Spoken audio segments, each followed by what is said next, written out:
রাজ্যের বিভিন্ন জায়গায় যেভাবে নেশা সামগ্রী পাচার করতে গিয়ে বিভিন্ন স্তরে মহিলারা আটক হচ্ছেন, এই বিষয়টা নিশ্চিতভাবে ত্রিপুরা রাজ্যের পরিপ্রেক্ষিতে নেশা সাম্রাজ্যের নিরীক্ষে একটা গুরুত্বপূর্ণ বিষয়। এরই মধ্যে সুনির্দিষ্ট খবরের ভিত্তিতে পূর্ব থানার পুলিশ বনকুমারী বাজার অটো স্ট্যান্ড এলাকা থেকে প্রায় 10 থেকে 15 লক্ষাধিক টাকার নেশা সামগ্রী, ব্রাউন সুগার সহ দুজন মহিলাকে আটক করেছেন।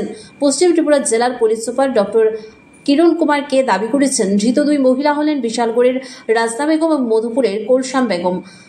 পাশাপাশি ধৃতদের কাছ থেকে দুটো মোবাইল ফোন বাজেয়াপ্ত করা হয়েছে, এমনটাও দাবি করছেন পুলিশ সুপার। ধৃতদের বিরুদ্ধে এনডিপিএস ধারা অনুযায়ী মামলা গ্রহণ সাপেক্ষে এই ঘটনার পেছনে যদি আর কেউ জড়িত থাকে তাহলে তাদেরকে সামনে আনার প্রচেষ্টা হবে বলে দাবি পুলিশ সুপারের। পাশাপাশি কোর্টে প্রেরণ করার মধ্য দিয়ে রিমান্ডে এনে ঘটনার তদন্ত কাজ এগিয়ে যাবে বলে পুলিশ সুপার দাবি করেছেন।